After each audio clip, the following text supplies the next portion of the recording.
यह दुनिया जितनी दिखती है उससे कहीं ज्यादा छुपी हुई है, और उन रहस्यों में सबसे डरावना सच है आत्माओं का अस्तित्व। हिंदू धर्म ग्रंथों जैसे गरुड़ पुराण और अथर्ववेद में कई प्रकार की आत्माओं और प्रेतों का वर्णन मिलता है। ये सिर्फ कहानियां नहीं हैं, बल्कि कर्म और मृत्यु के बाद की अवस्थाओं का हिस्सा मानी जाती है। सबसे पहले बात करते हैं भूत की। भूत वो आत्माएं होती हैं जिनकी मृत्यु अचानक और असामान्य परिस्थितियों में होती है, जैसे दुर्घटना, हत्या या आत्महत्या। ऐसी आत्माएं अपने शरीर को छोड़ तो देती हैं, लेकिन इस दुनिया से उनका मोह खत्म नहीं होता। कहा जाता है कि भूत अक्सर अपने पुराने घरों, रास्तों और उन जगहों पर भटकते हैं जहां उनकी मृत्यु हुई थी। ये सीधे नुकसान कम पहुंचाते हैं, लेकिन इनकी मौजूदगी इंसान के मन को अस्थिर कर देती है। डर, बेचैनी और पागलपन तक की स्थिति पैदा कर सकती है। अब बात करते हैं प्रेत की। प्रेत और भूत में फर्क होता है। हर भूत प्रेत नहीं होता, लेकिन हर प्रेत एक पीड़ित आत्मा होती है। प्रेत वो आत्माएं होती हैं जिन्हें मृत्यु के बाद सही संस्कार नहीं मिलते, जैसे पिंडदान और श्राद्ध। हिंदू मान्यताओं के अनुसार जब तक ये कर्म पूरे नहीं होते, आत्मा को शांति नहीं मिलती।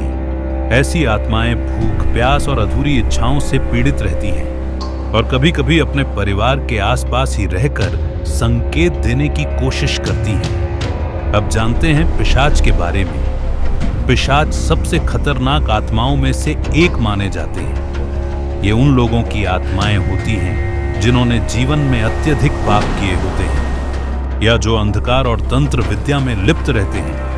पिशाच अंधेरे स्थानों में रहते हैं, जैसे श्मशान, सुनसान जंगल और वीरान जगह। इनका प्रभाव बहुत खतरनाक होता है। ये इंसान के शरीर और मन पर कब्जा करने की कोशिश करते हैं, जिससे व्यक्ति का व्यवहार अचानक बदल सकता है। कई बार व्यक्ति हिंसक हो जाता है या उसे अजीब आवाजें सुनाई देने लगती हैं। अब बात करते हैं ब्रह्म राक्षस की।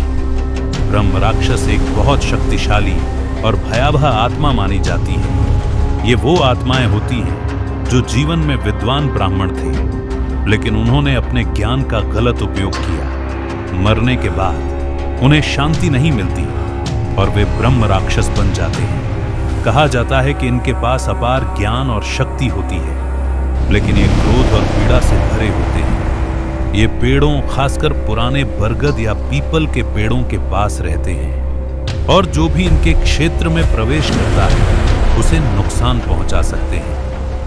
अब जानते हैं चुड़ैल के बारे में। चुड़ैल का नाम सुनते ही डर का एहसास होता है। चुड़ैल आमतौर पर उन महिलाओं की आत्माएं मानी जाती हैं जिनकी मृत्यु अत्याचार, धोखे या अधूरी इच्छाओं के कारण हुई हो। इनकी पहचान होती है लंबे खुले बाल, उल्टे पैर और डरावनी हंसी।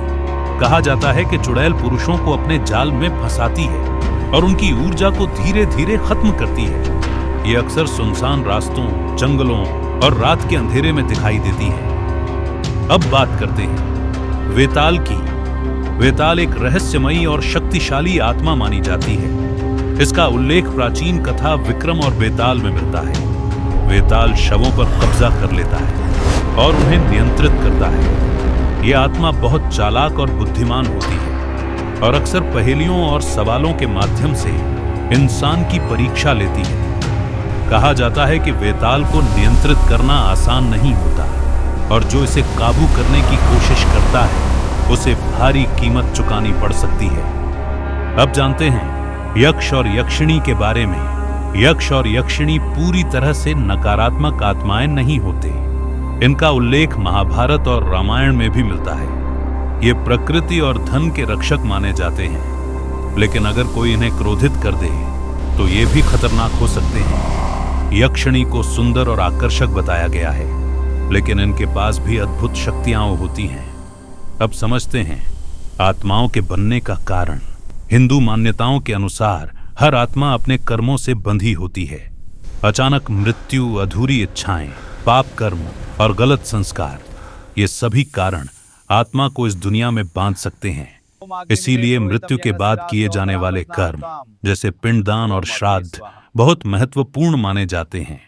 ये आत्मा को अगले लोक की यात्रा के लिए मुक्त करते हैं। अंत में एक बात समझना जरूरी है, ये सभी बातें आस्था और परंपराओं पर आधारित हैं, लेकिन इनका एक गहरा संदेश है। कर्म का फल हर किसी को मिलता है और मृत्यु अंत नहीं है, बल्कि एक नई यात्रा की शुरुआत है।